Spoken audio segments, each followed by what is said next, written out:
Hoje vamos tratar da aula, videoaula, né? 25, que é a última aula do curso de Eletromagnetismo Avançado da pós-graduação em Elétrica da UFPE. Isso corresponde de fato às notas de aula que estão no website, nota de aula 25, né? E, essencialmente, a gente vai só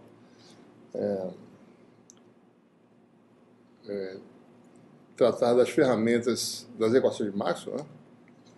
Em sua forma final para o eletromagnetismo. Estão quase completas, né? A gente introduziu na última aula a lei de Faraday e com o conceito de Maxwell de corrente de deslocamento a gente completa as equações de Maxwell.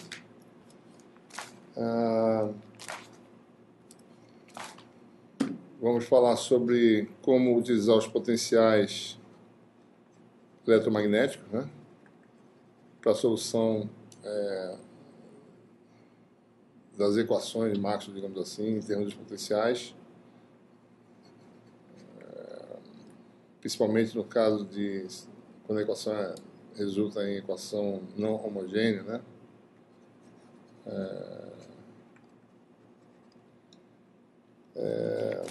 Bom, e a gente vai derivar também as transformações, digamos, de gauge, né? Calibre,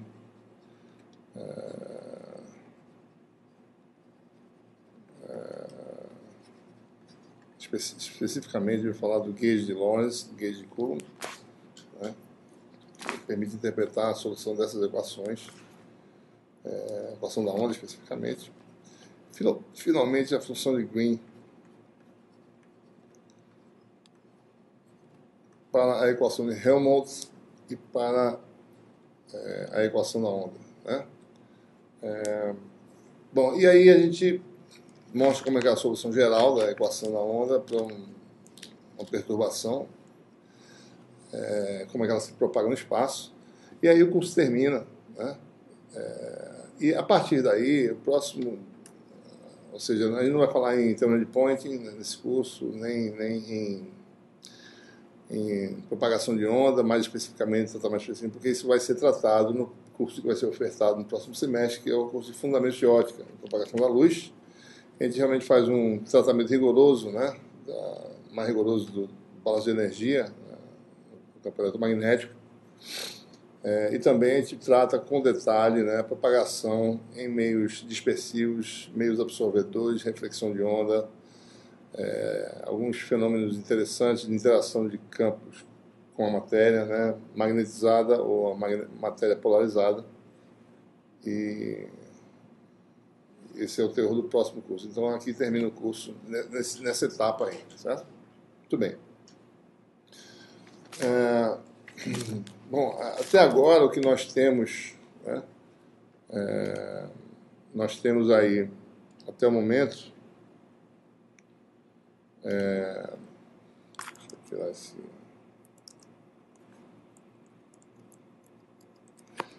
até a lei de Faraday, né, nós temos aí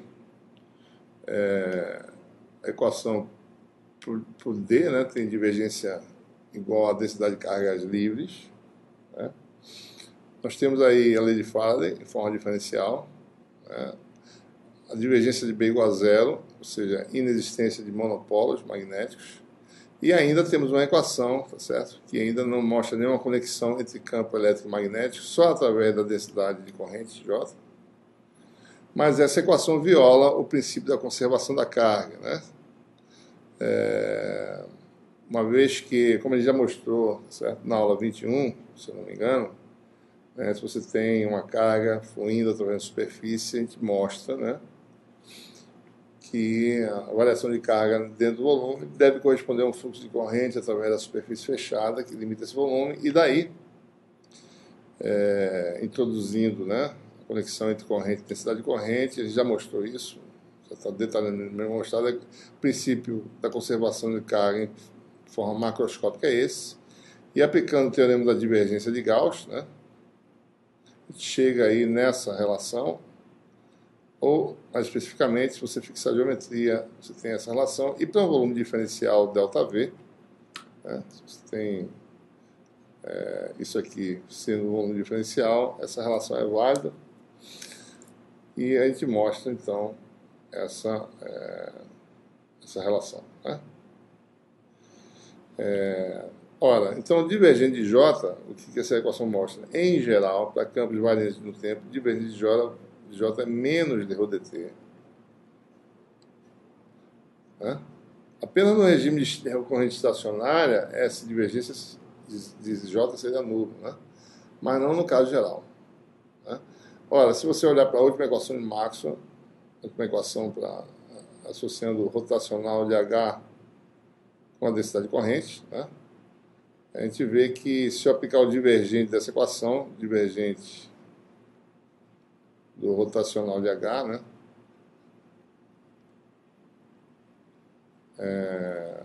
Daria, independente de qualquer coisa, seguir dá zero, né?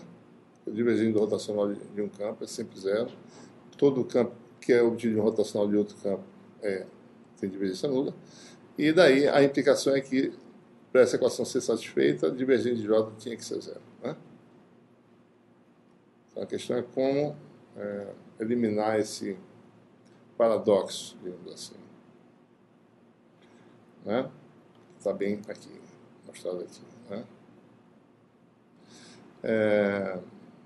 Então vamos observar que se você olhar para essa equação aqui, né, lembrando que ρ é o divergente de D, né?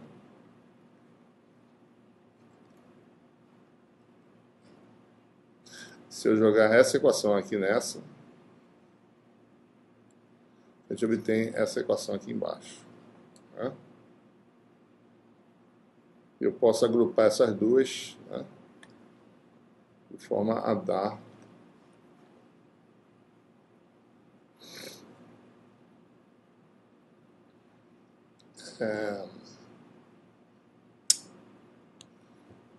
essa equação aqui agrupada, divergente de J mais ddt igual a zero. Então, observando isso, Maxwell, né, denominou esse novo parâmetro adicional, que aparece aqui, como sendo a densidade de corrente de deslocamento, né, e assumiu, né, olhando, examinando as equações, que a correção necessária nessa equação para o rotacional de H seria apenas a adição de um termo, JD, no segundo membro, ou seja, rotacional de H igual a J viola o princípio da conservação da carga. Né? Porque divergente do primeiro membro não é zero. Mas se eu adicionar essa densidade de corrente de deslocamento, dada por ddt, eu tenho agora que, dado que isso aqui é verdade, né? Isso aqui é JB no caso, né? Então eu não teria nenhum conflito nessa equação. Né?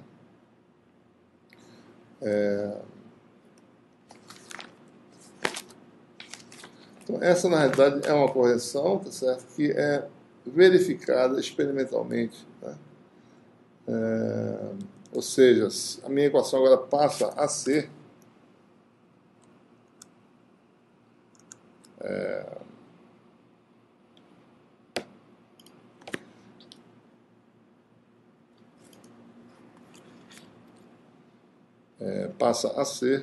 rotacional de H igual a J mais JD, ou seja, mais ddt, né? E aí aparece a conexão agora de variação de campo de natureza elétrica produzindo, né, um efeito magnético. Né? Ou seja, então, inclusive, a corrente de deslocamento, né, ela resolve esse paradoxo, tá certo? Observem essa questão aqui. Né? Se você calcular a circulação de H nesse caminho fechado, na verdade o certo seria fazer, né, tá certo, pode ser assim mesmo. A área limitada pode ser S1 ou S2, né, essa aqui ou essa, certo? Se eu usar a linha pair, né, a integral de HDL, né, digamos que se eu usar a superfície S2, né, você tem a corrente I, né, igual a corrente I que flui nesse cabo, tá certo? Se eu usasse a superfície S1, eu teria igual ao fluxo elétrico, né, variação do tempo, tá certo? Seria integral em S2 de dd dt, ou seja, de JD, né, escalar ds, onde agora ds é esse elemento de área de S2, né? Ora, então aqui você tem os campos fazem, se você olhar esse capacitor com mais detalhe, né? Os campos são mais ou menos, dependendo da natureza do capacitor, são mais ou menos uniformes, né? Então, aqui estão os campos, né? Então, o campo é mais ou menos zero nessa região externa e existe aqui nessa região, essa região aqui, certo? Então, a integração é assim, reduz essa integral e que deve dar também igual aí, né? Ou seja, o que a gente quer dizer é que nesse caminho o campo é nulo, integral de dd dt, né, nessa superfície S2 é praticamente zero, né? Ou seja, a integral de jd ds é praticamente zero, nula, né? A superfície S2 e a corrente daí. E se não existisse a corrente de deslocamento, a integral sobre S1 daria zero, né? E daria não nula aqui, daria I, né? Então a gente perderia, né? Ou seja, a gente teria um paradoxo aí, né? Então a corrente de deslocamento resolve esse problema, né? Então a integral de superfície dessa região vai dar também I, né? A integral de JDDS, certo? Que é esse termo aqui, né? Ok?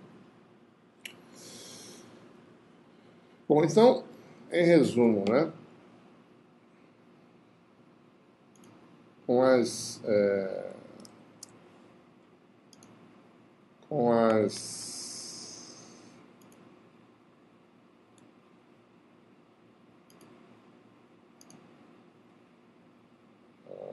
cadê, rapaz?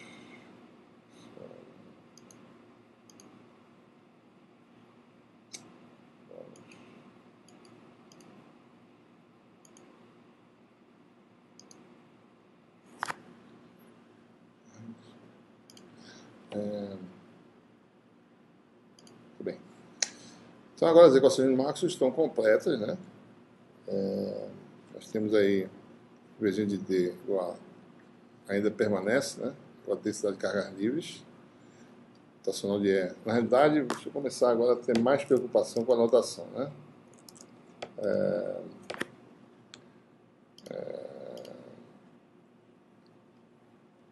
A gente vai usar letras redondas para indicar campos variantes no tempo. Então, a partir de agora, o E vai ser escrito assim, né? O D vai ser escrito assim, com essa perninha aqui embaixo, certo? O B também, né? O H dessa forma. Você tem também a densidade de corrente, né? Desse jeito, tá certo?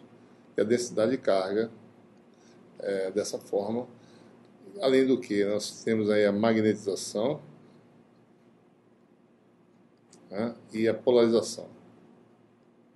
Então, esses são campos redondos dessa forma, são os campos variantes do tempo, tá certo? E fasores complexos, que é assim que a gente trata, né, no regime permanente, digamos, senoidal, vão ser letras, em geral, dessa forma, né? Um pouco parecido, mas só um detalhezinho para dizer que é campo variando no tempo. H, né? Tudo reto, certo? E J, Rho, né? M, e P. Né? Então existe uma sutileza de diferença, mas é bom perceber isso, né? Em geral, a gente vai estar tratando com letra redonda, pode ser que eu me esqueça, às vezes, de escrever assim, mas percebam aí, tá certo? Se eu estiver escrevendo errado, vocês corrijam, né? Para lembrar sempre que são campos que variam com o tempo agora e com as coordenadas, né? Então você tem as equações de Maxwell, rotacional de E, né? Igual a menos dB dt. Estou tentando ser o mais redondinho possível, né? Divergente de D igual a ρ, tá? Divergente de B igual a zero, né? Ausência de monopólios magnéticos, e rotacional de H igual a J mais a densidade de corrente de deslocamento, né? Certo? Nós temos relações integrais semelhantes a essas, né? Nós temos as relações constitutivas. Lembre-se, né, que essas equações são acopladas, tá certo? Tá? Temos as relações constitutivas que valem no meio material, D igual a epsilon zero mais P, né? E B igual a μ0 H mais M, né? Que são as relações constitutivas. Então, nós temos esse conjunto de equações, as correspondentes equações integrais, né? Vocês podem olhar aqui, tá certo? Direto nas notas mesmo, né?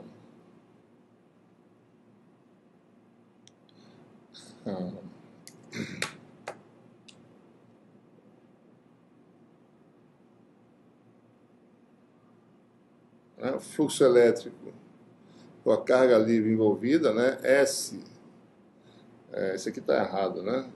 Isso aqui está errado. É bom notar que tem alguns defeitos nessa nota de aula, integral de volume, né?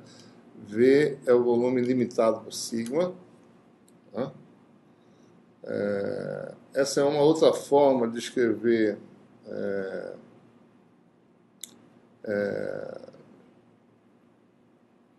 uma das equações de Maxwell. Isso aqui é equivalente a isso aqui, a circulação.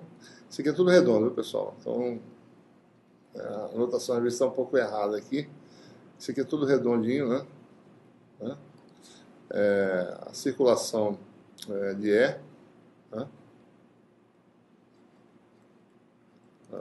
Igual a menos a lei original, né? Em geral é isso aqui, tá certo? DDT do fluxo, né, magnético, onde C limita S, né?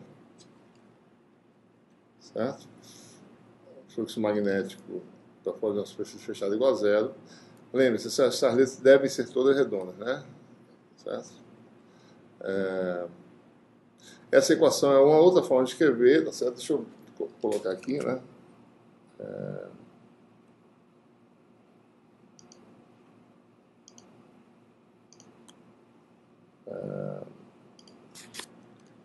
Você tem aquelas equações que a gente está falando especificamente numa forma para você calcular, para você obter condições de contorno.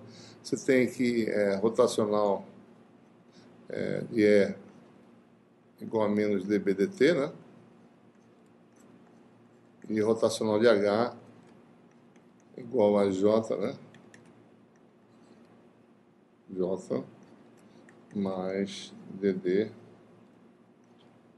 dt, né? Isso aqui em forma integral eu poderia usar o teorema de Stokes, né? Isso teria circulação de E.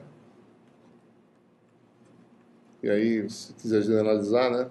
Para a geometria fixa, a derivada parcial só se aplica B, mas se a geometria é variável, né? Como a gente falou anteriormente, essa relação dá fluxo magnético, taxa de variação do fluxo magnético é a força eletromotriz, né? E aqui você teria a circulação de H igual a J, né? Mais, com a geometria variável, deve ser algo desse tipo também, né? Do mesmo jeito, né? De D escalar ds, né? Variação do tempo do fluxo elétrico na superfície limitada por C. Essas equações, por sua vez, podem ser também escritas em termos de outro termo da análise vetorial, útil para a derivação de condições de contorno. Eu posso também escrever que a integral de superfície, né, de produto vetorial de ds com E é igual à integral de volume, né,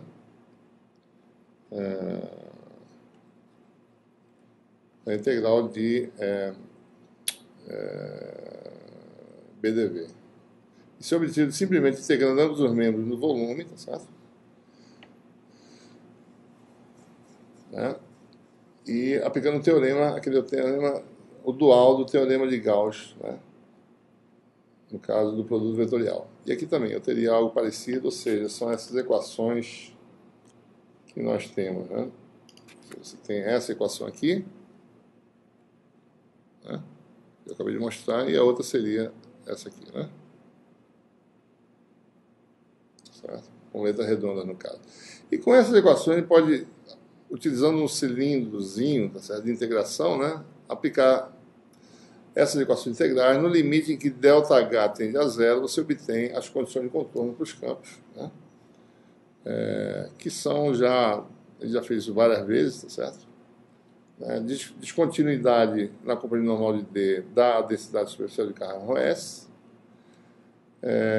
campo tangencial contínuo, né, certo? Uma vez que você não pode confinar um campo magnético numa superfície, né, se isso fosse possível, você teria uma contribuição no segundo membro, que é o fluxo magnético envolvido por uma área de dimensão nula, né, é sempre zero. A inexistência de carga magnética fornece a continuidade da componente normal de B, e se houver corrente de superfície, existe uma descontinuidade na componente normal de H, dada por essa relação. Essas relações são as mesmas obtidas no caso estático, né? Porque os campos dinâmicos, quando integrados na superfície ou num volume finito, né, eles dão contribuição nula, certo? Quando esse volume vai para zero, certo? Exatamente essa propriedade aqui, né? Ou seja, quando o volume vai para zero, ou seja, quando a altura vai para zero, essa integral dá zero, diferentemente da idealização de cargas superficiais ou correntes superficiais. Campos você não pode confinar numa superfície, certo? Eles sempre se espalham, né?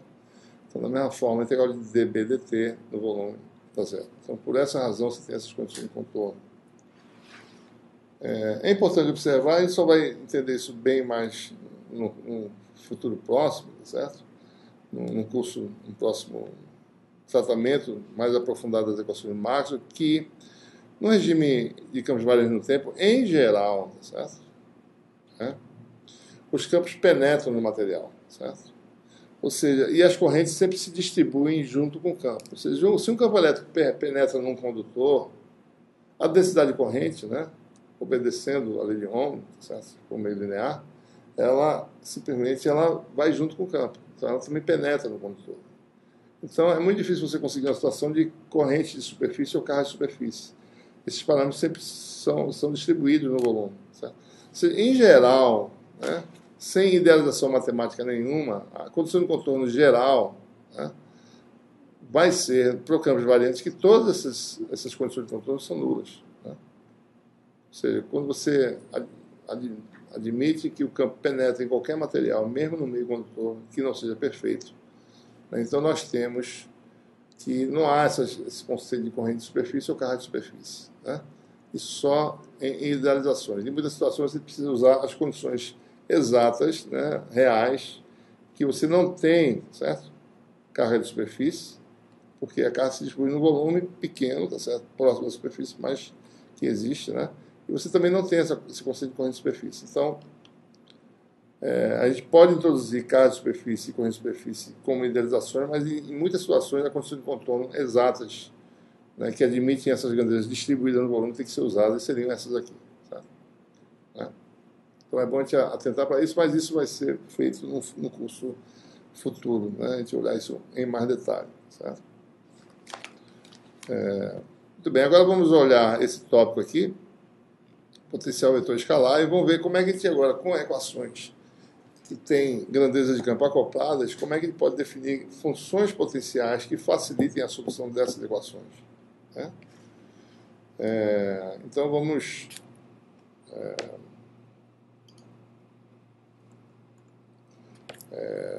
aí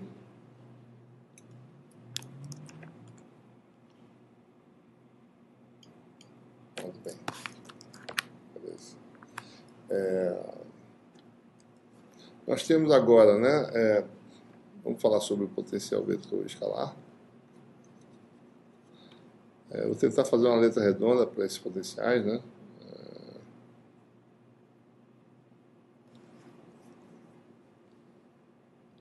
Tentar fazer isso, apesar de na nota de aula todas as letras são retilíneas, certo? Isso não há problema nenhum, certo? Mas no futuro, que você começa a lidar com fasores vetoriais e campos no domínio do tempo, é importante diferenciar, né? Então, para não perder o costume, eu vou continuar mantendo minha anotação de letra redonda para campos variantes do tempo. Ora, dessa equação aqui, nós tínhamos, no caso estático, né? Por exemplo, só lembrando, né? Nós tínhamos duas equações para o campo elétrico, uma rotacional de E igual a zero, né? Ou seja, o campo era irrotacional. Dessa equação a gente podia dizer, então, seguramente que poderia ser escrito como menos gradiente de opção escalar. Né? Aqui eu podia botar uma letra reta, na realidade, né? Campo estático, né? E da segunda equação, divergente de E, digamos, no meio linear, né? Homogêneo e isotrópico. E jogando essa equação aqui, você teria a equação de... Aqui, né? Você teria a equação de Poisson, Laplaciano de Phi, menos ρ sobre epsilon, certo? Bom, isso a gente agora não pode mais fazer, né? Porque no caso magnético, né, nós tínhamos divergente de B igual a zero. Isso ainda continua, né? Então, posso sempre dizer que B... bom, isso é no caso estático, deixa eu botar minha letra retilínea aqui. Divergente de B igual a zero. Então, você tem aí que B pode ser escrito como rotacional de A. E no caso estático, né, o rotacional de um potencial vetor, né? A equação rotacional de B no meio linear, né? Igual a μ vezes J, permitia, no gauge em que divergente de A igual a zero, né? Utilizando no gauge de Coulomb, né? Que a gente já falou sobre isso antes, eu obtive uma equação diferencial para o A, o Laplaciano de A igual a menos μJ. Né? Bom, agora os nossos campos são variáveis no tempo. A gente não vai obter equações desse tipo, certo? Nem essa aqui, porque essa equação aqui não é verdadeira, nem tampouco essa outra equação aqui, né? A rotação de E não é zero, certo? Então, como é que a gente faz com essas equações? Bom, vamos escrever as equações de Maxwell duas a duas. A gente vai escrever equações da seguinte forma, né? Rotacional de E mais dB dt igual a zero, né?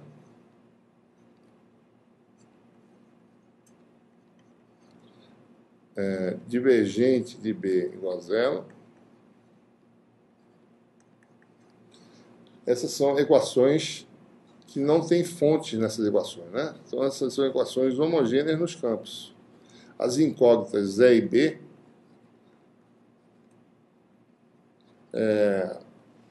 são governadas por equações diferenciais homogêneas, né? E você tem as outras duas equações que são equações não homogêneas, ou seja, divergente de D igual a ρ, né? E rotacional de H, OJ, mais DD, dt. Né? Essas são equações não homogêneas, né? Porque as incógnitas que são D e H, certo? Tem não homogeneidade, que são as fontes do campo, né? O J, certo? Bom, dessa equação aqui, a gente seguramente pode definir um potencial vetor, né? Ou seja, dessa equação, posso escrever que B, né, é rotacional de um vetor A. Estou escrevendo assim diferente para dizer que é variante no tempo, né?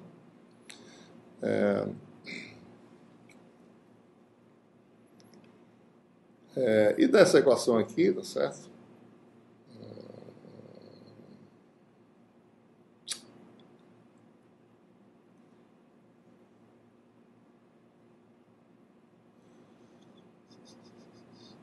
Se você inserir essa equação aqui na equação homogênea, né? Se dessa equação aqui a gente obtém B igual a rotacional de E e joga aqui dentro, né? Então nós ficamos com rotacional de E mais dB dt, ou seja, mais rotacional de dA dt, né? dB dt é derivada em relação ao tempo isso aqui, rotacional de dA dt igual a zero, né?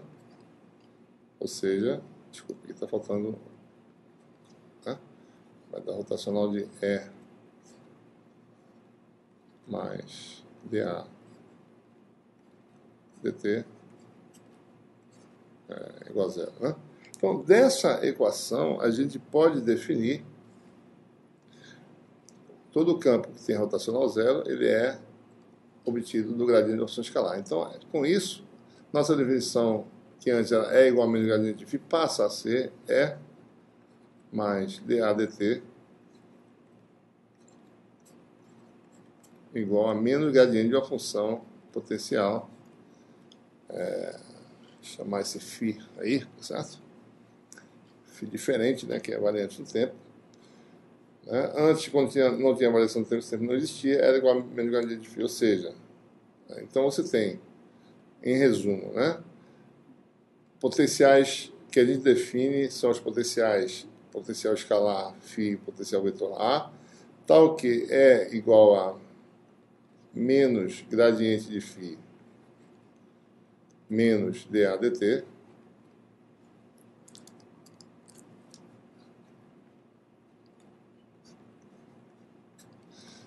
e B igual a rotacional de A.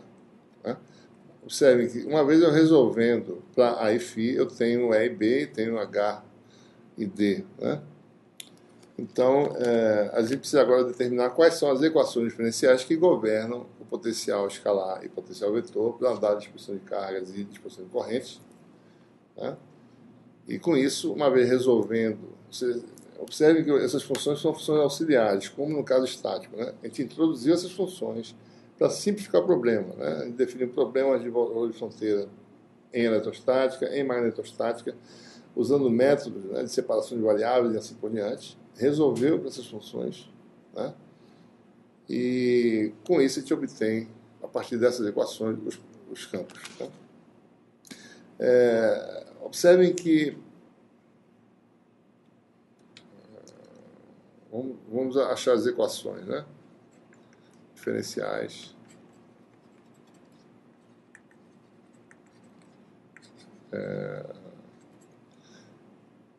para os potenciais vetores, né? Para A, enfim, certo?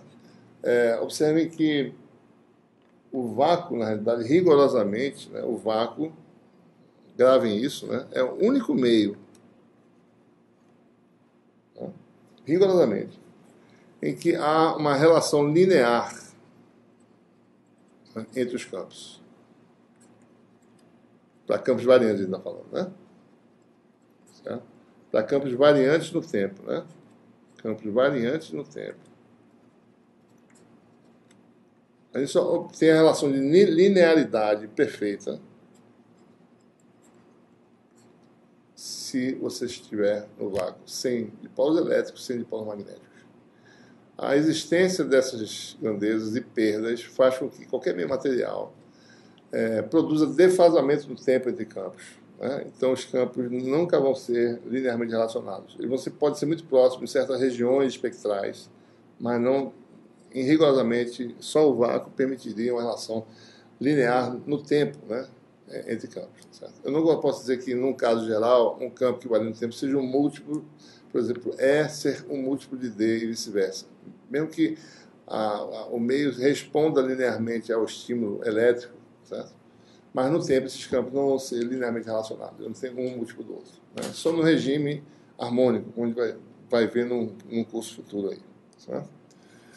Então vamos analisar que as equações diferenciais então dependem essencialmente do meio, tá certo? Eu não posso nem escrever essas equações, né? Eu teria que analisar cada componente espectral, talvez, né, desses campos, para poder analisar a equação resultante.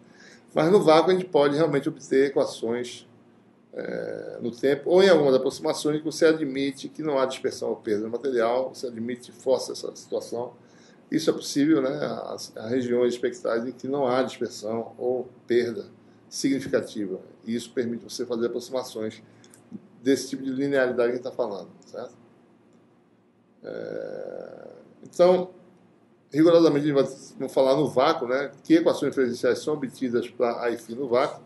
Então, no vácuo, né, a relação é simples, né? D é ε0E, né? E B igual a μ0 H, né?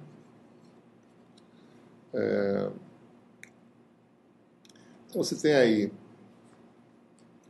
se eu jogar, você tem a equação do divergente, né? Divergente de D igual a densidade de cargas livres. Jogando essa expressão, você tem divergente de E igual a ρ sobre ε0. E utilizando a equação que define o E em termos de potenciais, que está aqui em cima, divergente disso tudo aqui, né? Você tem aí,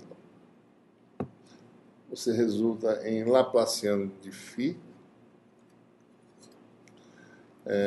mais, né, divergente de dA dt, né, tudo que são negativo, né, mais divergente de dA dt, ou ddt do divergente de A,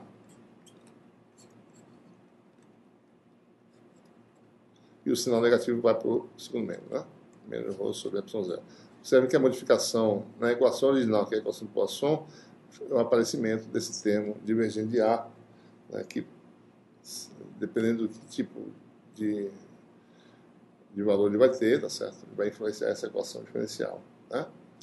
Dessa equação aqui, rotacional de B, então nós temos na equação não homogênea, rotacional de H igual a rotacional de B sobre μ0, né? Equação não homogênea, né? B sobre a rotacional de H igual a J, né? Mais dd dt. E aí a gente tem, né? A gente vai trabalhar um pouco aqui. Rotacional de B é rotacional de A, né? Então vai ser rotacional do rotacional de A igual a μ0 J mais μ0 J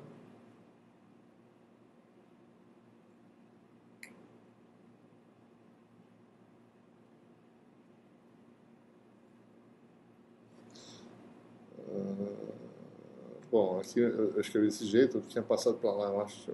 Bom, deixa assim. Mais ddt de ε0E, né, mais μ0 ε0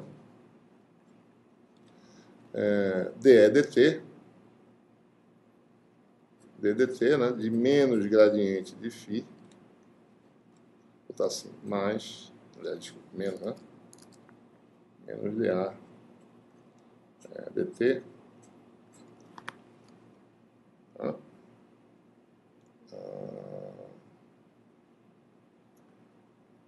Além do que isso aqui é gradiente do divergente de A,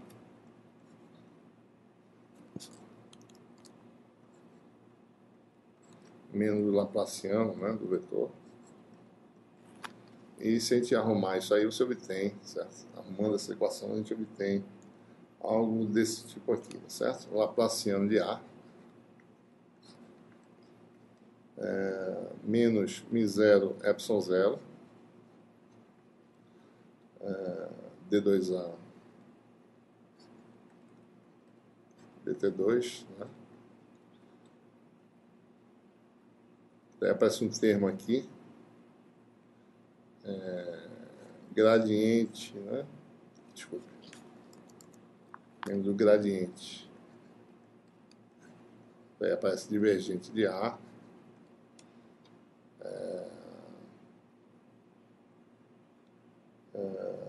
Mais μ0 ε0 dφ dt.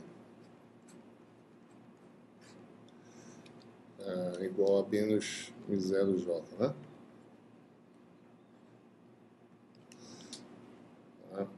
Então nós temos essas equações acopladas, né? A gente ainda pode simplificar um pouquinho, certo? Observando que um parâmetro importante, que a gente já sabe, né? É a velocidade da luz. Esse 1 sobre μ0 ε0 é a velocidade da luz no vácuo, né? Então essa equação aqui, na realidade, vou usar apagador aqui, acho, para economizar aqui. Deixa eu ver. Aqui você tem, no lugar desse parâmetro, você tem 1 sobre C2, né? Deixa eu apagar logo os dois desse aqui também.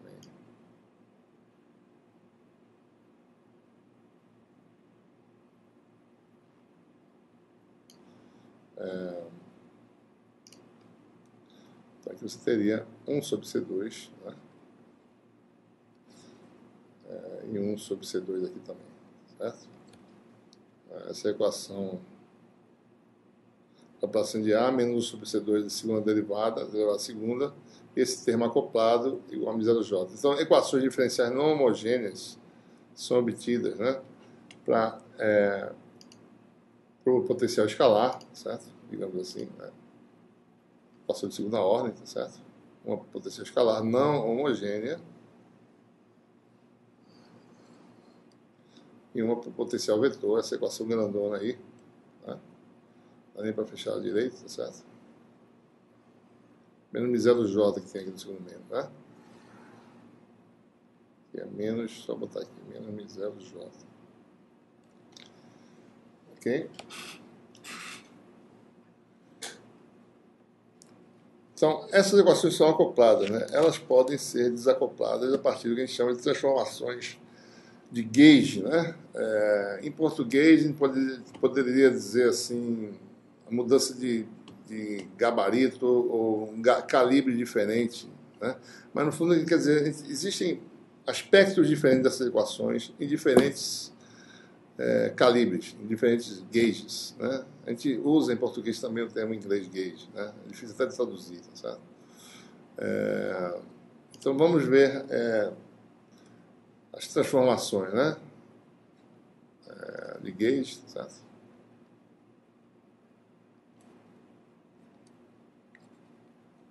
Deixa eu ver aqui com o meu... não, estou usando outra coisa aqui. As transformações, né?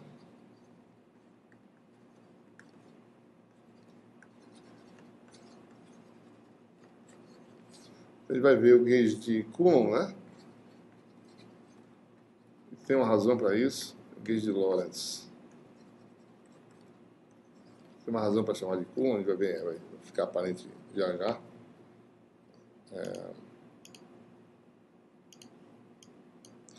Tudo bem. Observe que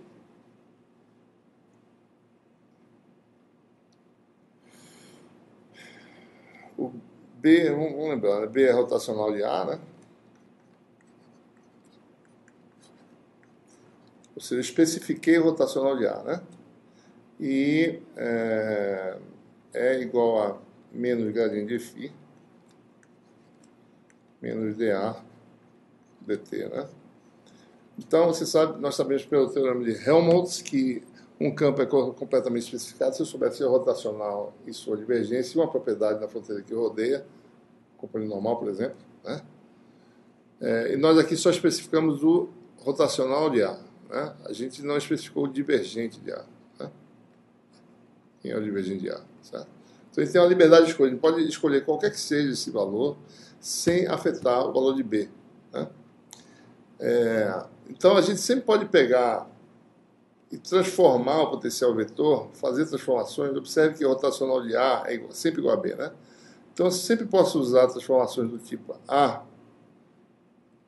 ser transformado num novo valor à linha, certo? como sendo o valor anterior, mais um termo que não muda o rotacional desse novo vetor, que é especificamente o gradiente de uma função escalar, chamada de lambda maiúsculo, certo? Então, com isso, o rotacional de A', né, vai ser rotacional de A, mais rotacional de gradiente que dá zero, que é igual a B. Né? Ou seja, B não é afetado com esse tipo de transformação de gauge. A questão é que tem que garantir que o E também não seja modificado, certo? Então, como é que a gente faz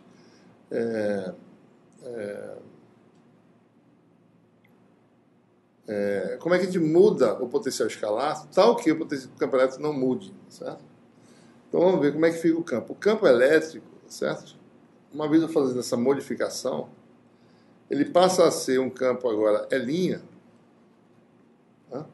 Eu quero também achar um potencial escalar novo, tal que ele fique o mesmo, ou seja, menos gradiente de um potencial modificado, φ', menos A' dt.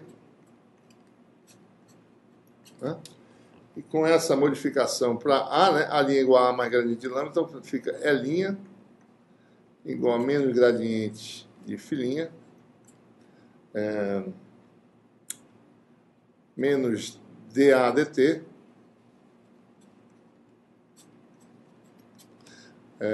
e menos gradiente de lambda, né? Certo? Ou seja, então isso aqui daria menos gradiente de φ', né? Mais lambda, né? Aliás, desculpa, isso aqui não é mais gradiente de lambda, mais gradiente de d lambda dt, né? Deixa eu ver qual foi a mudança aqui. A' igual a A mais gradiente, então faltou aqui d dt de lambda, certo? Aqui é d lambda maiúsculo dt, né?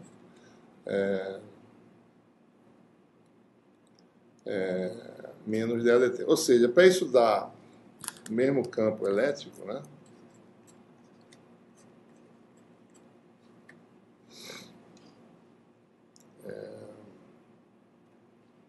Isso aqui tem que ser o meu potencial escalar original, né? Se isso aqui for φ, então eu tenho que transformar φ', né?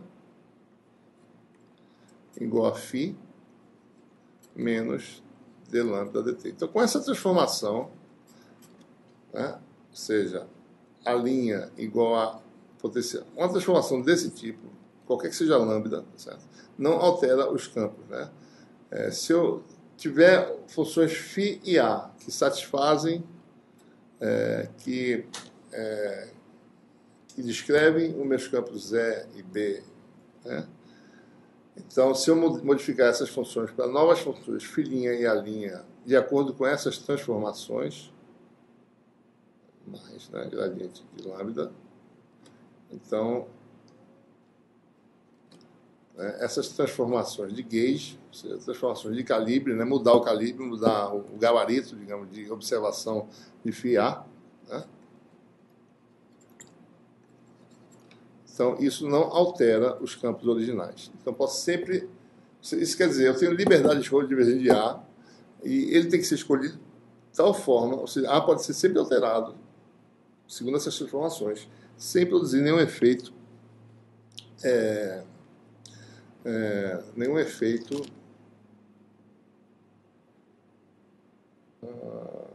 efeito sobre os campos E e H, certo? Vamos observar agora alguns gauges importantes e interessantes. O gauge de Lorentz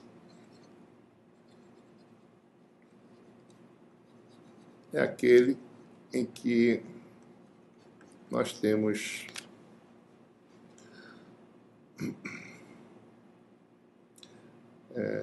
as equações ficam totalmente desacopladas, né, em termos das fontes originais. O gauge de Lorentz é obtido, né,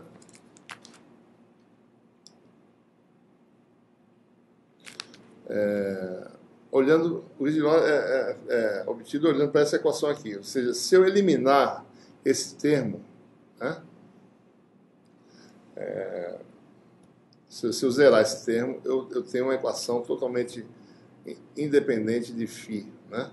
Então, o gauge de Lorentz é obtido da condição divergente de A,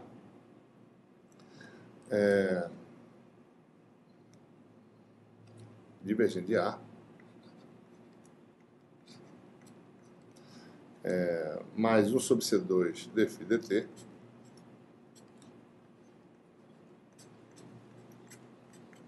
igual a zero. Né? Ou seja, então a equação, essa equação diferencial para A fica, né, com essa modificação desse termo aqui sai. Né? Então você tem a equação da onda, né, que a gente vai obter, a passando de A,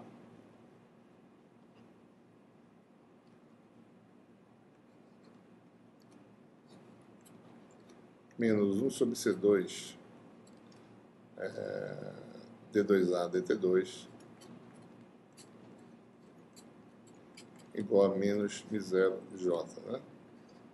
Esse potencial vetor sendo governado inteiramente por uma equação diferencial desacoplada pela densidade corrente do sistema. Né?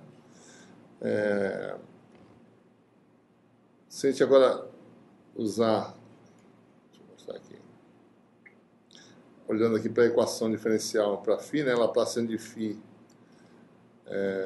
mais dd dt divergente de A igual a menos ρ sobre epsilon. Né?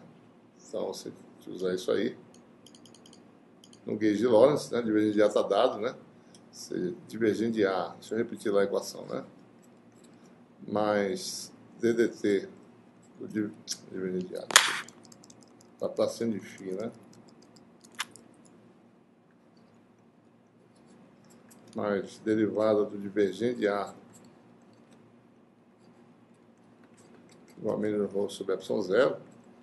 Então, usando essa equação para o divergente de A, você tem uma equação também da onda. Né? O divergente de A é menos 1 sobre C2, né? Derivado no tempo. Então, você tem a equação semelhante para o potencial, desculpe, equação de φ, menos 1 sobre C2, d2φ dt2, igual a menos ρ sobre epsilon zero. Né? Essas equações são, na realidade, sobre epsilon zero. Você tem aqui, então, equações com a mesma natureza, né? Equação da onda, né? Não homogênea. 3 equações aqui, mais uma, 4. E a solução dessas equações permite obter os vetores, as grandezas de campo. Né?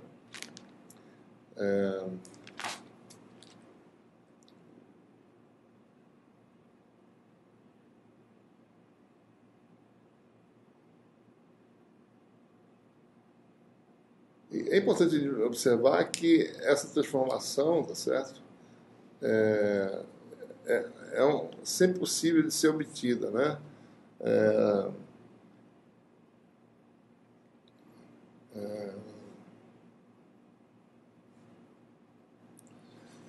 Muito bem, porque ele supõe o seguinte, ele sempre pode chegar na transformação, no gauge de Lorentz, por uma transformação de gauge. Suponha que eu tenho um conjunto de potenciais, né, que não satisfaz a condição de Lorentz, certo? Né? Eu não tenho essa condição satisfeita. Né? Então, o que a gente vai fazer é fazer uma transformação de gauge, isso aqui é diferente de zero. Né? Então, o conjunto inicial de potenciais aí que não satisfaz a condição de Lorentz. Né? Se eu vou então fazer uma transformação de gauge, né, dentro daquele formato e colocar potenciais à linha e obter potenciais à linha infinita que satisfaz a equação de Lorentz. Então eu vou escrever a linha como sendo A mais gradiente de φ, de lambda, aliás, né? E φ'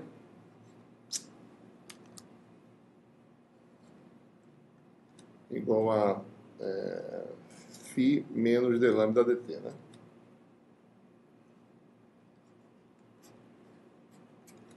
Certo? Então, se eu calcular agora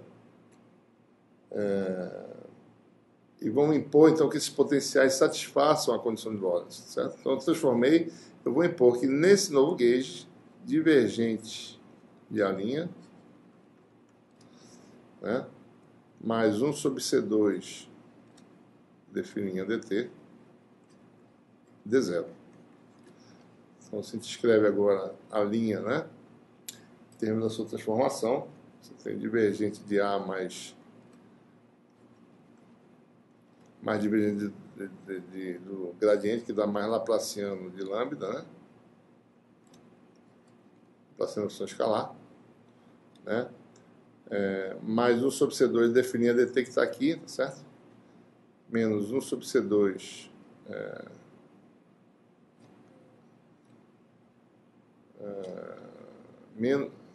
menos 1 mais 1 sobre C2 definir a dt, né? Eu ficar mais 1 sobre C2 vezes isso, ou seja, menos 1 sobre C2 ddt, derivada segunda de lambda, né?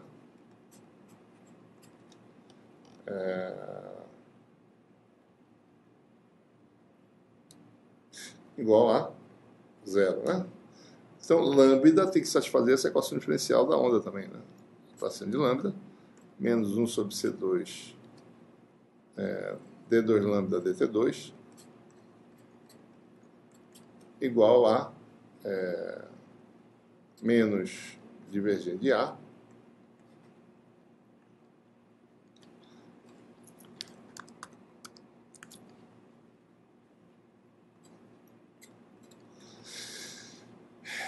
mais 1 sobre C2. Todo termo aqui. Então. Isso aqui não é fininha não, né? Isso aqui.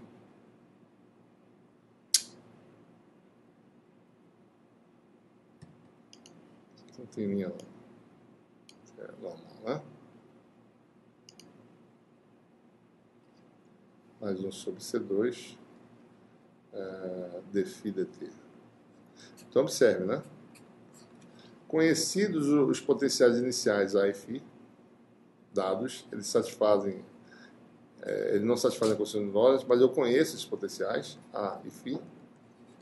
Então, eu conheço o segundo membro dessa equação, é um vetor, tá certo? Vetor V qualquer, né? Então, eu tenho a equação não homogênea que deve ser satisfeita para essa função que muda, que faz a transformação de gauge, né? Então, eu resolvo para lambda e tenho a transformação de gauge que me coloca no gauge de Lorentz. Então, é sempre possível obter uma transformação que me coloca no gauge de Lorentz, né? Então, no gauge de Lorentz, lembrando, né, as equações que governam potenciais escalares, escalar e vetorial, são, na realidade, essencialmente uma equação do tipo equação da onda, né? Não homogênea, né? Certo? Muito bem. No gauge de Coulomb, né, o gauge de Coulomb é um gauge que a gente já falou anteriormente.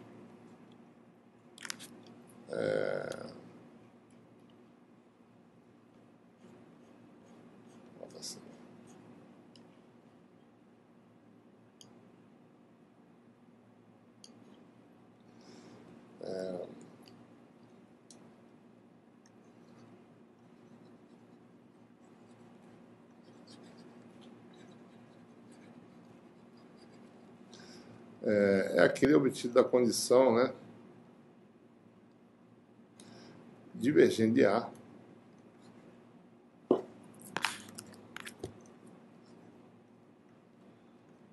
igual a zero, né? Se a gente lembrar das equações que nós estamos trabalhando, tá certo? Eu vou pegá-las aqui já direto, que é melhor.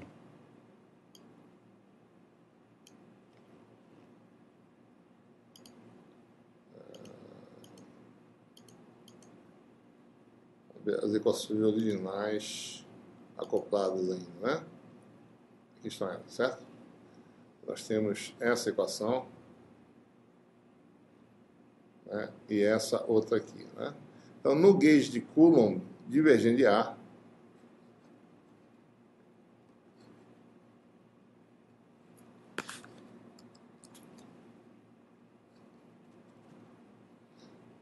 zero, né? E esse termo aqui sai. Então você fica com a equação original de Poisson da densidade de carga, né? Então, a gente obtém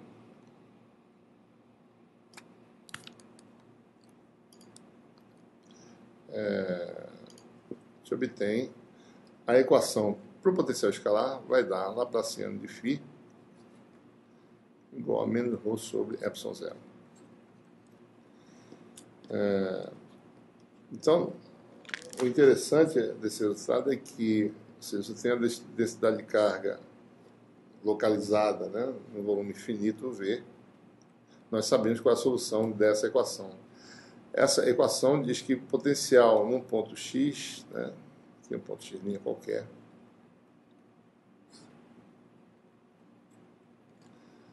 potencial num ponto x no tempo t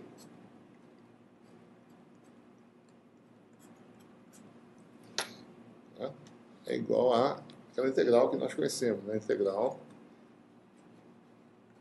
de ρ de x', né? T sobre 4π0 módulo de x menos x'. Então, por que se chama assim? Isso se chama gauge de Coulomb, né? Porque o potencial no tempo t é o potencial instantâneo, né?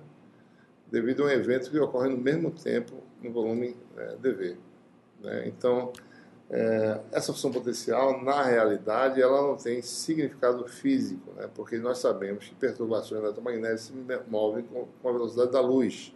Eu não poderia, se fosse físico, essa grandeza fosse uma grandeza física, eu não poderia medir no tempo t se o evento que a produz também ocorre no mesmo tempo t. Né? Teria um tempo de propagação entre o evento para ele chegar de x' até x. Né? Então, na aproximação em que as distâncias envolvidas são muito menores, né, ou que a escala envolvida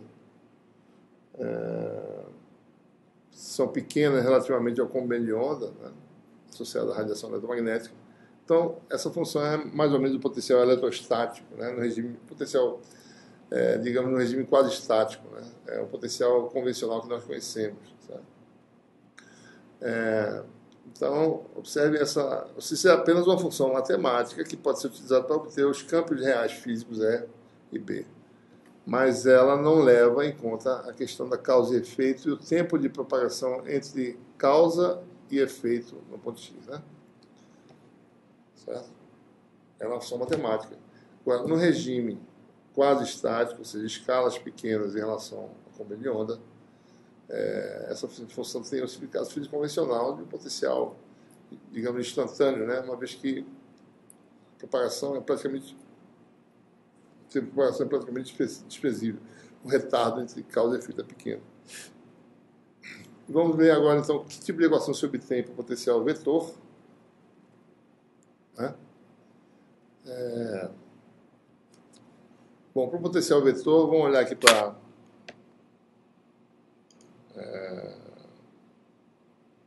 Vamos olhar aqui para a equação, né? Então, potencial vetor vai sair esse termo aqui, certo? Esse termo aqui sai. Né? Eu fico, então, sobre esse termo aqui, precisa agora trabalhar um pouco. Né? E observe que eu sei a solução para φ, que acabou de mostrar, para uma distribuição localizada. Né? Ou seja, φ é aquela integral de volume, certo? Então, se eu olhar essa equação, certo? Tem Laplaciano de A, colocar da seguinte forma, né?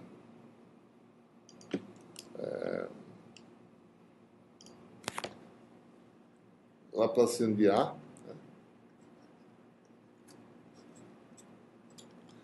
né? Menos 1 sobre... É parecida com a equação da onda, mas tem um termo acoplado ainda, d2a dt2.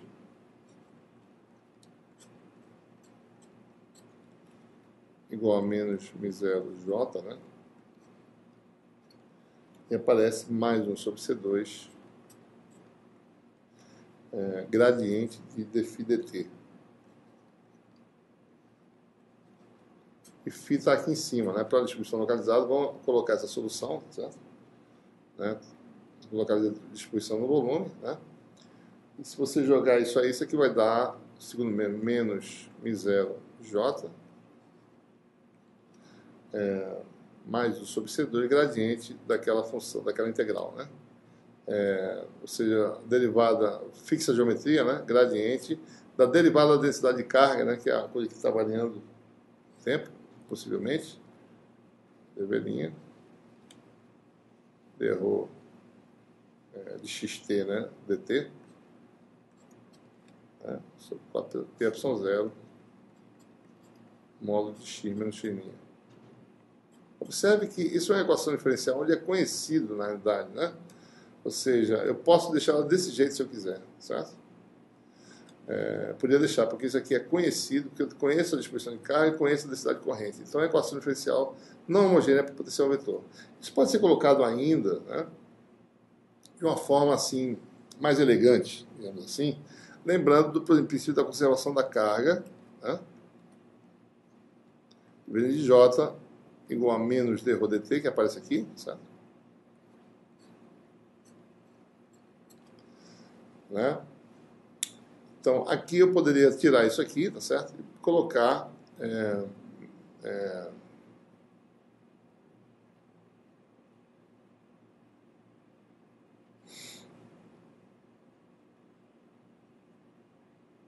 está certo isso aqui, viu? Espera aí. Menos, né?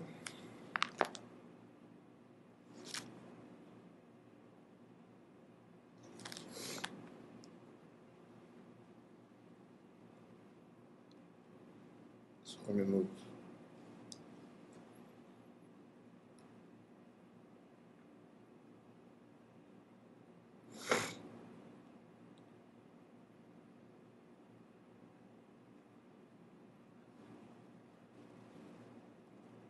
Deixa eu ver a equação original aqui, peraí. Equação original, menos dφ dt. Não, é isso não, peraí.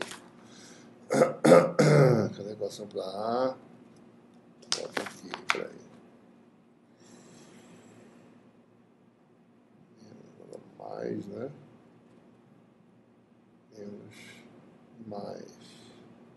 Menos μ0j, mais aqui, então deve ter um erro aí. Acho que há um erro nas notas de aula, né? Eu vou tentar ver se é isso mesmo. Menos μ0j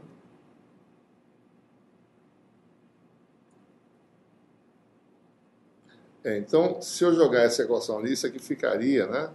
Segundo membro, né? Aqui tá. Isso aqui daria, né? Essa equação ainda. Estou seguindo aqui. Menos μ0j. Isso aqui é menos divergente, né?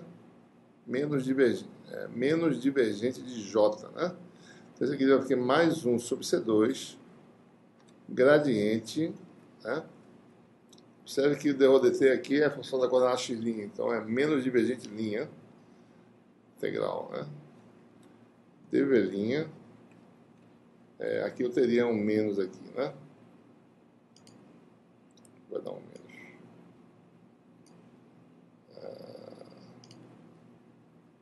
E não mais como está nas notas de aula, né? É isso que eu estou julgando aqui, certo? Divergente de J, né? Sobre 4πε0, módulo de x menos x', certo? A gente vai agora ver que isso pode ser escrito. Observe que a teoria de Helmholtz diz que o campo vetorial pode ser escrito em termos de divergente rotacional. Então eu posso sempre escrever J como tendo separar em duas partes, né? Uma chamada componente longitudinal, né? E uma chamada componente transversal. Componente longitudinal é aquela que a gente define como sendo irrotacional, né? E a transversal é aquela que não tem divergente, certo?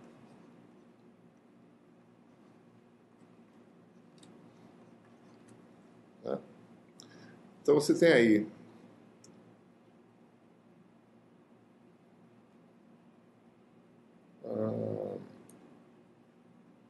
por que eu posso fazer isso, né? Eu posso escrever, porque se eu calcular, ou seja, eu especifico, para mim saber completamente de JL, eu preciso saber o divergente de JL. Para mim saber completamente de JT, eu preciso do rotacional de JT pelo conteúdo de Helmholtz, né? Então, quem é o divergente de JL? Se eu calcular o divergente dessa expressão, divergente de JL é divergente de J, né? E aqui tem o divergente de JT que é zero. Então, o divergente de JL é dado, é divergente de J, uma vez que eu sei quem é J, né? E quem é o divergente, quem é o rotacional de JT? Então, eu especifiquei completamente JL, porque eu sei divergente e rotacional. Quem é agora o rotacional de JT? Olha, o rotacional de JT nada mais é do que o rotacional de J, aqui tem o rotacional de JL, que é zero. Então, é o rotacional de JL. Então, eu completamente especifico o meu, desculpe, rotacional de J, né? Rotacional de J, certo? Então, eu especifiquei completamente. Define-se a componente longitudinal como sendo rotacional zero e divergente igual a divergente de J. Define-se a componente transversal como tendo divergência zero e rotacional exatamente igual ao rotacional de J. Então, temos completamente especificados essas duas componentes, certo? Então,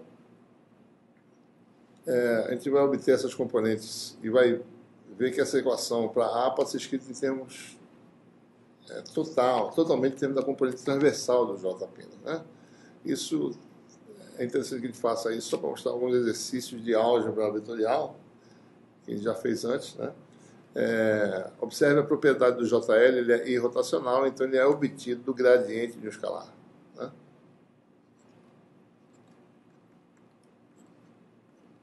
Chamar de uma função f qualquer, certo? O JL sempre pode ser escrito como gradiente de função escalar porque ele é irrotacional. Então, divergente de JL é dado por divergente de J, então divergente de J é menos Laplaciano de F. Então, Laplaciano de F igual a menos divergente de J, que é conhecido. É como se fosse a densidade de carga, né? No caso da equação de Poisson. Solução dessa equação nós conhecemos, né? Sabe-se isso aqui no volume. Então, F é igual a integral de volume, né? Da densidade de carga equivalente que está aqui, que é divergente de J, sobre 4π, não tem epsilon zero nessa equação, nem μ, né? Nessa equação é módulo de x menos x', né? Que é divergente, né? Certo? E com isso, né? O JL, né, é menos gradiente dessa função aqui. Menos gradiente da integral de volume, né? O divergente de J sobre 4π módulo de x menos x'. É isso que a gente obtém, certo? Bom, então essa é a equação para JL. Então vamos olhar para essa equação aqui. Né? O que é isso aqui, né? Ora, divergente de J sobre 4π, esse epsilon zero sai, né? Certo? Você tem ali, isso aqui pode ser assim, né? 1 sobre C2 epsilon zero, que é 1 sobre C2 μ0 epsilon zero sobre epsilon zero, né? Esse é o termo menos, né? Isso aí, certo? Gradiente, bom, divergente, isso aqui é o próprio f, né? Cujo gradiente está aqui, né? Divergente de J sobre 4π é a função f, né?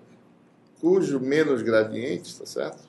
Isso aqui vai dar igual, esse termo aqui é mais μ0 vezes menos gradiente de f, e o gradiente de f, menos gradiente de f, nada mais é do que o nosso JL que está aqui, certo? Tá? Então, esse aqui vai dar μ0 JL, tá? Ou seja, você tem lá, segundo o membro da equação deu, então, menos, ou seja, essa integral 1 sobre C2 tudinho, menos isso aqui tudinho, dá isso aqui. Então, isso aqui vai dar menos μ0 J mais μ0 JL. Certo? É igual a menos μ0 J menos JL. J menos JL é a componente transversal do J. Ou seja, em resumo, né, a equação diferencial para A, que tem como primeiro membro isso aqui, o segundo membro fica, certo?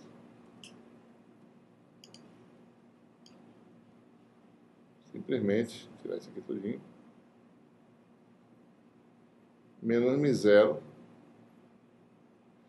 J menos JL, ou seja, menos μ0 menos μ0 JT. Né? Certo? Então você tem uma equação parecida com aquela do gauge de Lorentz, só que ou seja, Laplaciano de φ com a menos ρ sobre epsilon zero. Nós vimos a solução, né? A solução é aquela potencial instantâneo. Né?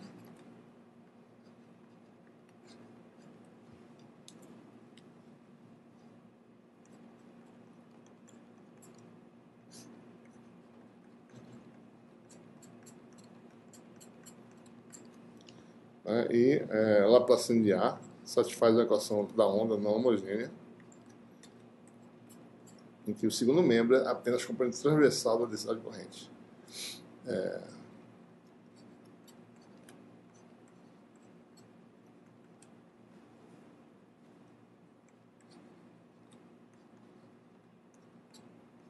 Quem é JT? Ora, JT é dado por menos gradiente de F, e F, por sua vez, é dado por integral, J é conhecido, né? Divergente de J, né? Sobre 4π módulo de x menos x'. Essa é apenas uma forma elegante, né? A gente já tinha essa estrutura antes, né? A gente só está mostrando que, no fundo, o que tinha no segundo membro, que era uma combinação de termos, é apenas a contribuição, a componente transversal de J, certo? Né? Você tem uma equação parecida com a equação da onda não homogênea, em que a densidade de corrente é só a componente transversal da densidade de corrente. Muito bem. Finalmente, a gente vai derivar agora, certo? A gente, no gauge de Lorentz, né, ou seja, as equações, e também no gauge de Coulomb, né, mas o potencial elétrico não tem, o potencial φ não tem significado físico, né, porque ele prevê relações instantâneas entre causa e efeito. Né? Então, no gauge de Lorentz você teria essa relação de causalidade, né? Então vamos ver aqui como é que a gente obtém, certo? Se dada a perturbação num tempo, né, como é que ela é sentida no tempo futuro, tá certo? Em outro ponto do espaço, né? Então a gente vai agora ver a função de Green para a equação de Helmholtz, que a gente vai já ver como é que ela é, tá certo? E também para a equação da onda, né? A gente vai ver como resolver, certo?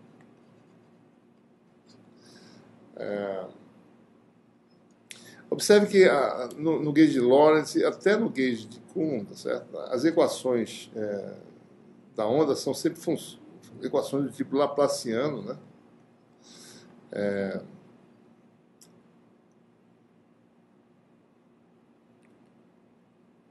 Eu vou usar aqui essas funções desse tipo aqui, Laplaciano de psi, né? Menos 1 sobre C2 D2 psi dt2, né? Isso é o psi minúsculo, né? Pode ser sempre escrita dessa forma. Então, as três equações do potencial vetor e a equação do potencial escalar no gauge de Lorentz sempre pode ser escrita dessa forma. Vou botar aqui 4π, né? Só para facilitar, não é necessário. Você tem uma fonte, né, no segundo membro, certo? Então, a função das coordenadas do tempo, né, do espaço-tempo. Você tem a densidade de carga, né, ou então você tem densidade de corrente e assim por diante. Né? A gente pode resolver essa equação sabendo qual é a função de Green para essa equação, valendo o tempo, mas é mais simples a gente tentar trabalhar, tá certo? Só para a gente entender a natureza da solução, a gente vai admitir por simplicidade a ausência de superfície de fronteira que impõe condições de contorno, né? Para não complicar, a gente quer saber a natureza da solução.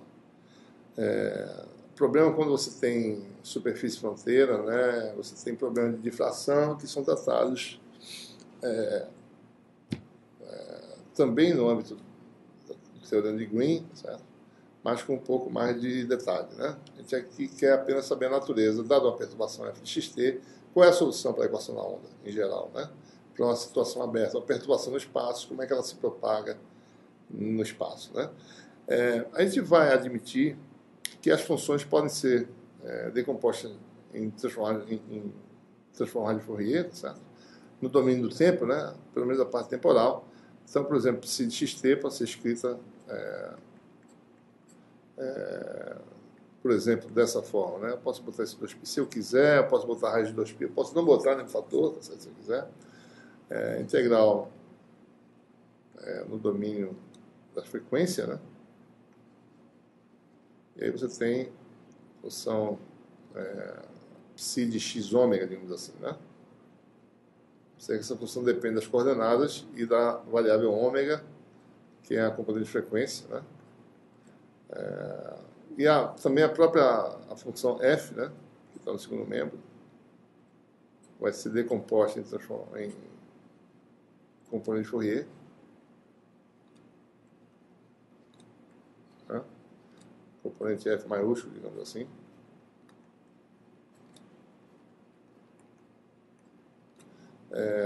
Então, usando as propriedades da função delta, em particular, né? A função delta é a função cujo delta de t, digamos assim, né? Só lembrando aqui, usando essa propriedade aqui, né? É aquela função cujo espectro é constante.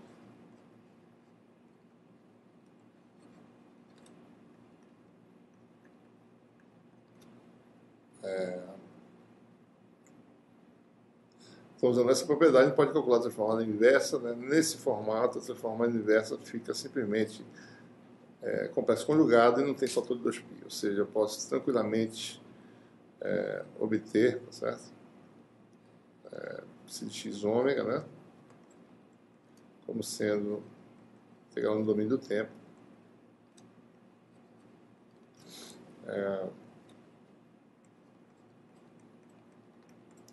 E aí o complexo conjugado aparece, né? Isso vem dessa propriedade aqui. Se a gente multiplica pela complexo conjugado do membro de integra, a gente obtém esse resultado, né? F de xt, aliás, f de x, desculpe, f de x ômega, né?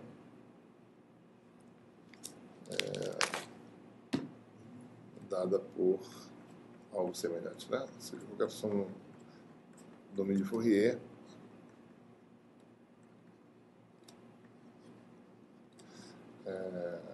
Aí você tem a função no domínio do tempo, certo? Muito bem, então, olhando para a equação da onda que temos aqui, né? Multiplicando por exponencial de j ômega t, integrando, né, ambos os membros, né? E integrando, multiplicando por exponencial de menos j ômega t, ou fazendo, se quiser, pode fazer isso, ou melhor, né? Escrevendo isso como sendo a transformada, jogando essa expressão aqui, né? Aqui dentro, certo? E essa expressão aqui, né? Aqui para f, você tem... observe que a variável espacial não se mistura com a variável temporal, então você tem a integral de menos infinito a mais infinito, né, de ômega, certo? Você tem aí exponencial de j ômega t, né, laplaciano da função psi de x ômega, está aqui, né, eu não vou colocar os argumentos para não ficar muito carregado.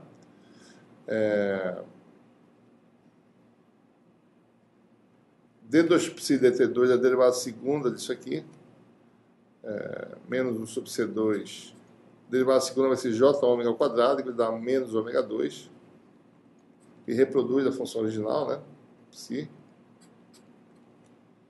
né,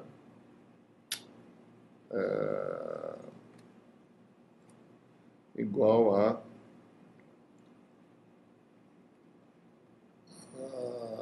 menos 4π, no caso, né, daí f de xt, que é a integral de f de x ômega, né? E você fica com essa equação aí, né? Ou seja,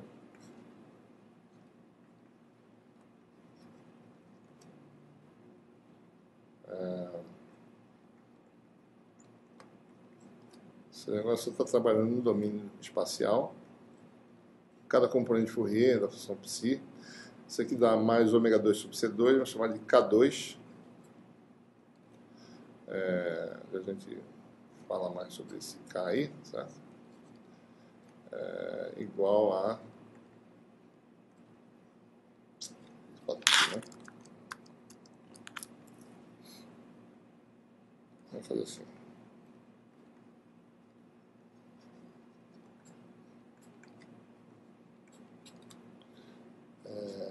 Menos 4π f, né?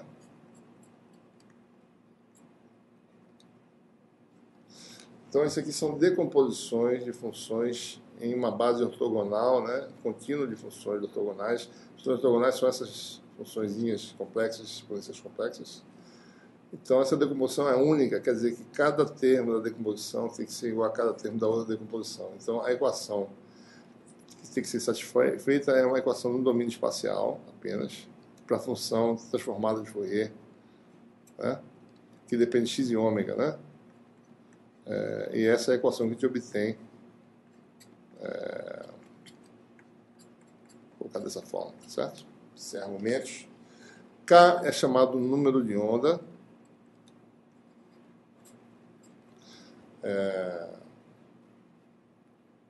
Já fica mais evidente o que K significa, tá certo?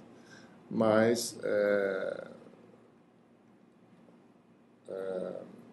isso aqui medida em unidade de comprimento a -1, né? Certo? Você pode também dizer que isso aqui é ômega raiz, né, de μ0 ε0, se quiser. Né? Na verdade, isso é o inverso do comprimento de onda, né? Associado ao harmônico que está na frequência ômega, né? Ômega 2πf, né? Então você tem aquela famosa relação F igual a C sobre lambda, né? Bastante conhecida. Isso é explorado em mais detalhe no curso de Fundamento de Ótica e em cursos subsequentes a esse, na pós-graduação de elétrica, né? Então, a equação que governa cada harmônico, né, da equação da onda, ou seja, da função governada pela equação da onda, é essa equação que é chamada de equação de Helmholtz. Então, eu resolvendo para essa equação, eu tenho então a solução da equação da onda, porque eu sei cada componente Fourier da equação da onda, né? Então, conforme a gente fez no caso da equação de Poisson, é conveniente a gente resolver para uma perturbação impulsiva, né? Um impulso de perturbação em determinado ponto do espaço. Então, a gente tem aí ou seja, essa equação diferencial que governa a função psi tem a função de Green seria governada por uma equação do tipo lambda 2 mais K2, né? G, certo? X', chamado de GK aqui, certo? porque depende desse parâmetro K, né? Cada componente depende do parâmetro K, então você teria esse tipo de equação. Se resolvermos essa equação, a gente resolve para essa outra. A gente vai mostrar agora como.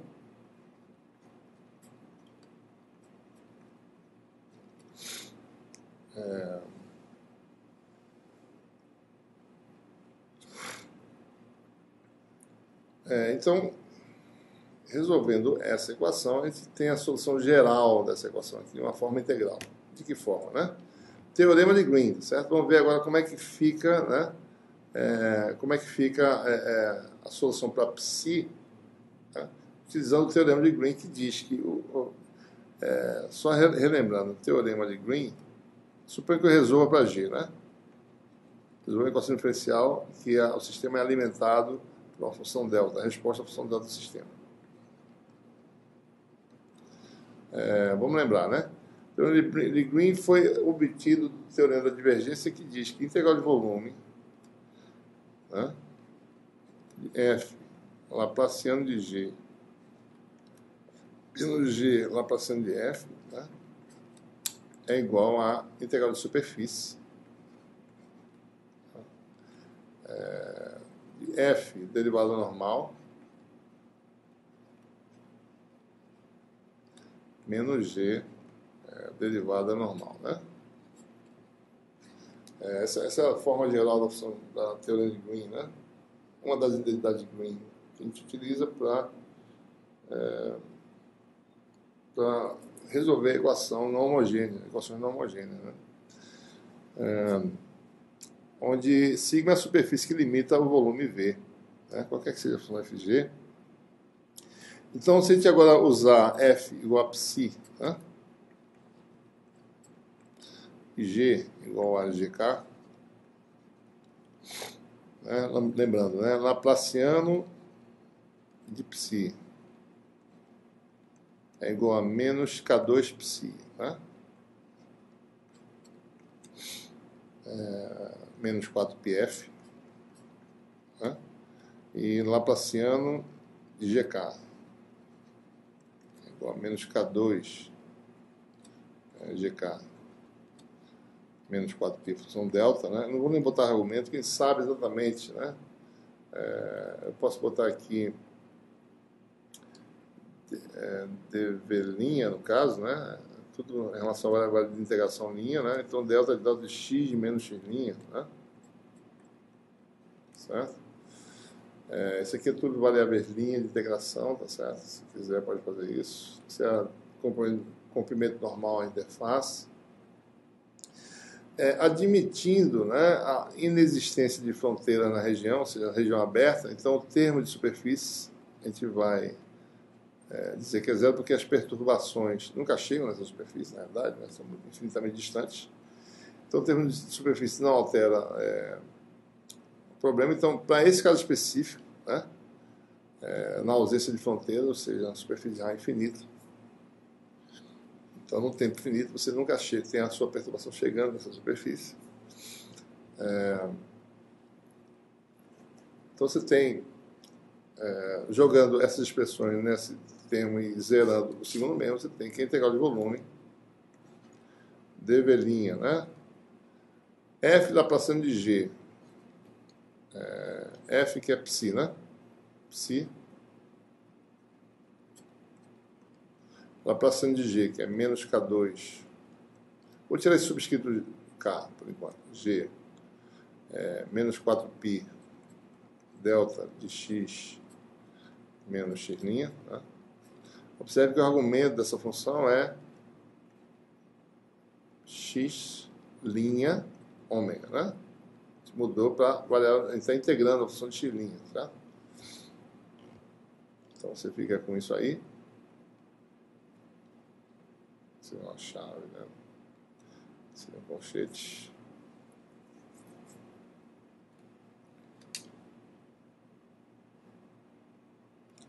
Psi laplaciano de g, né?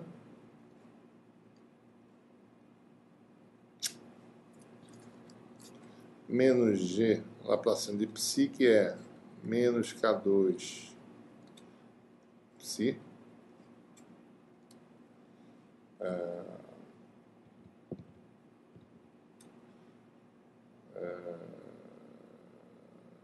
K2 psi menos 4πf, né? F de x', né? F de x', se aqui for linha, né? X', F de x', ômega, né? Só para lembrar, F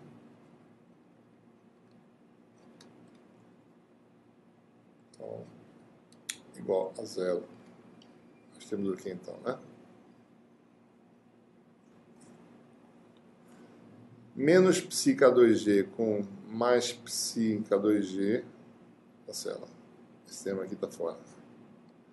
Isso aqui vai dar 4π menos 4π psi de x, né? Pegar o volume.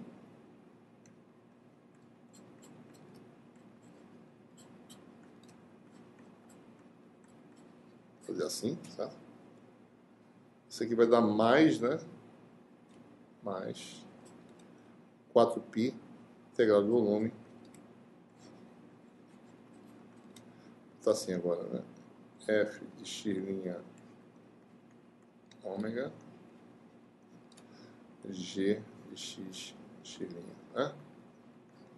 Aí nós teremos então a nossa solução igual a zero, né? Ou seja, na inexistência de superfície fronteira. Então aí estaria a solução para a componente de Fourier psi, né? Igual a integral de Develin F, convolução, né? Do espaço do volume, né? G de x'. Essa é a solução, seja obtida a função de Green, resolvendo para a função de Green, você tem aí a solução para a função psi e daí a solução para sabe a solução para psi, cada como foi ele, faz a transformada e obtém a solução no tempo, certo? Muito bem, então vamos resolver a função de Green, né? Aqui está a equação diferencial que governa, Laplaciano de G, né? Cada componente Fourier da função de Green, né?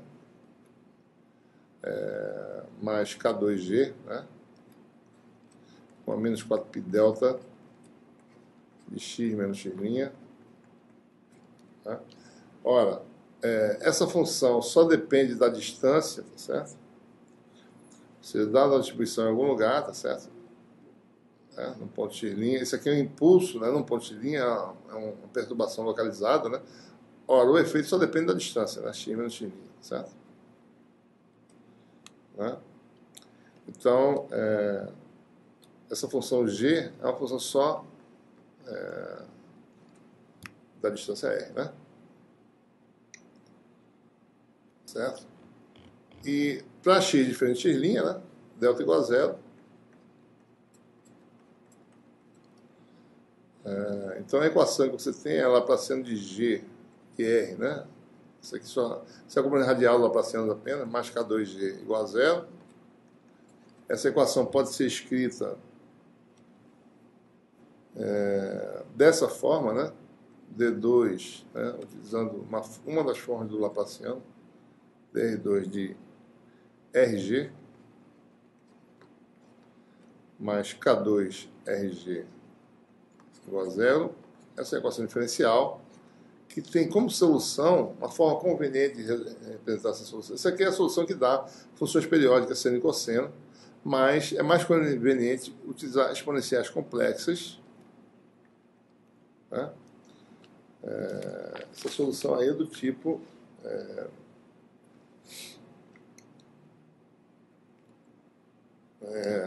algo do tipo A exponencial de menos JKR, né? Mais B elevado a JKR, certo? Então, essa função RG tem duas componentes, duas soluções físicas, né? Isso aqui, na verdade, é uma onda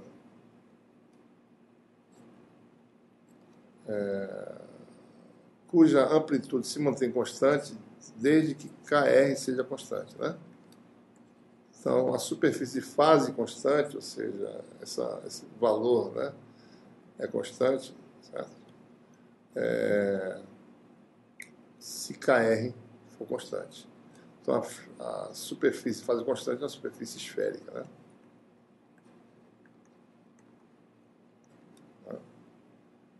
Se você olhar, certo? Vamos olhar só um termo desse, né? A função temporal você teria exponencial de j ômega t menos kr, né? Se você quer calcular a parte real disso, isso aqui é cosseno, né, de ômega t menos kr, certo? Isso aqui representa uma função cosseno que se move no sentido de r crescente, né? Ou seja, uma onda que se move no sentido de expandir essa esfera de raio r, digamos assim. A outra solução é exponencial de mais jkr, né, daria como função física, digamos assim, exponencial de j ômega t mais kr, e a parte real seria ômega t mais kr. Isso aqui representaria, se você olhasse para esse cosseno, algo indo em sentido oposto, no sentido de menos r, convergindo para a origem. Então, no fundo, essa é uma onda esférica que diverge da origem, e essa é uma onda esférica que converge para a origem, né? Então, a função de Green, certo? É algo do tipo A exponencial de menos jkr, né? Sobre R, né? Mais B exponencial de jkr sobre R. Observe que para k igual a zero, certo? Né? Observe que essas funções satisfazem a equação, mesmo a equação não homogênea. Por quê? Né? Porque para k igual a zero, qualquer uma dessas funções isoladamente, observe uma delas, g+, tira essa amplitude, né, que não tem muita importância, exponencial de menos jkr sobre r, né? Para k igual a zero,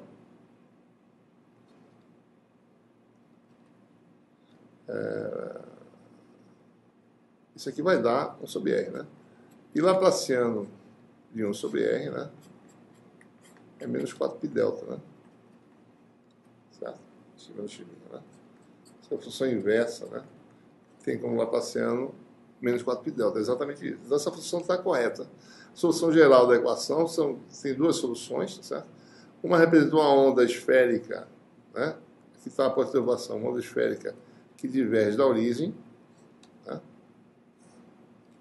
E a outra representa uma onda esférica convergente, né, para a origem, tá certo? Uma onda que converge para a origem, né? Então, se você tem uma perturbação num ponto, fisicamente o que acontece é que você tem ondas divergindo da origem, né? Essa é a primeira solução aqui, certo? Sobre Green divergente seria a solução fisicamente realizável, né? Dada a perturbação no ponto, você obtém perturbações que se afastam desse ponto, né? Certo? Bom, qual seria a solução, então, geral da equação da onda, né? Dado que a função de Green, certo? Tem, digamos, esse comportamento, uma perturbação no espaço, me produz perturbações esféricas para cada componente de frequência, né, divergente, né? Ou seja, se a minha função de Green é do tipo, né, G+, né,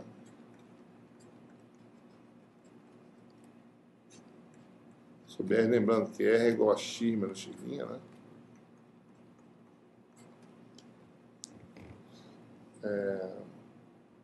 Qual é a solução para F, né? Olha, F, como falamos anteriormente, F não, desculpa, psi, né? Psi de x ômega é a convolução integral no volume, deveria, né? De F de x' ômega, e a função de Green que a gente acabou de obter, a função divergente exponencial de menos j, k, r, que é modo de x menos x', vou deixar aqui r, certo? Sobre R, né?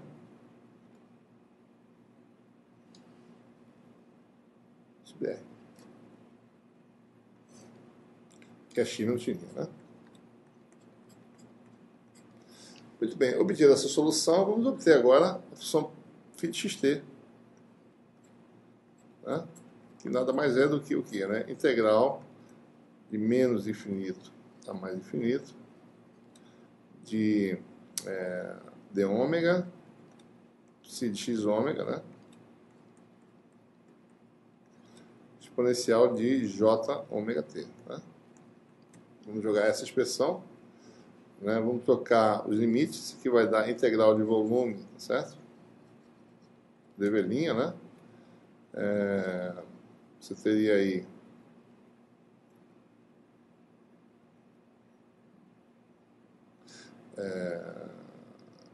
você tem integral, né? Menos infinito a mais infinito, né? De f de x' ômega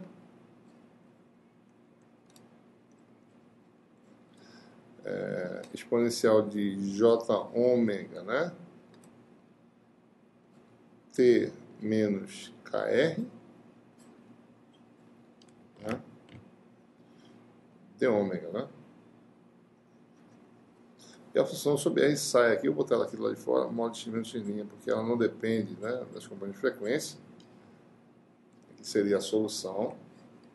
Ora,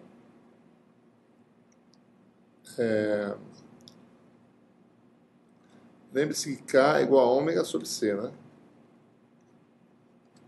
Certo? Então, psi de xt daria o que, né? Integral de volume 1 sobre a distância, né? Da transformada de Fourier, tal de ômega primeiro, f de x' ômega, exponencial de j ômega t menos r sobre c, né? Isso aqui nada mais é do que a função f de x', né? No tempo t menos r sobre c. Então, essa seria a solução para a equação da onda, certo? A solução, a perturbação num ponto x num tempo t é aquela, né, devido a uma perturbação f, que é a perturbação do segundo membro da equação da onda, num tempo, essa é a solução, né? Aqui está a solução, tá certo? Da equação da onda, né? Mostrando exatamente que uma perturbação num determinado instante de tempo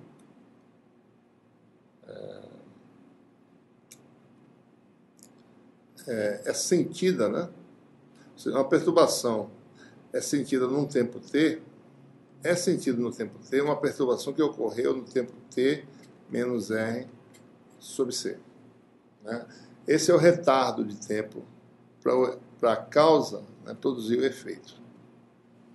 Ou seja, quer dizer que a perturbação viaja com a velocidade c, que é a velocidade da luz. Então, essa é a consequência da equação da onda, né, que prevê que qualquer perturbação produzida num tempo t' vai ser sentida num tempo, no ponto, a distância r, né, no tempo t' mais, né, r sobre c. Certo? Esse é o tempo necessário para essa perturbação viajar até o ponto, a distância r, de onde ela foi originada. Ou seja, a velocidade de propagação é exatamente a velocidade da luz no vácuo, né? Então, o que mostra a equação da onda tem como solução uma perturbação eletromagnética que viaja com a velocidade da luz, velocidade c. Essa é a consequência desse acoplamento de campos nas equações de Maxwell. Certo? Bom, então aqui termina essa aula e aqui termina esse curso, né? Os cursos que vêm a partir desse curso aqui na área, especificamente na área de fotônica, da propagação elétrica, são os cursos de micro-ondas, né? Curso de antenas, curso de fundamentos de ótica, né? que usam essas equações para aplicações, ver de que forma os campos interagem com a matéria, né? Ou seja, tudo isso para se poder saber como fazer dispositivos baseados nessa interação. Então, até a próxima oportunidade.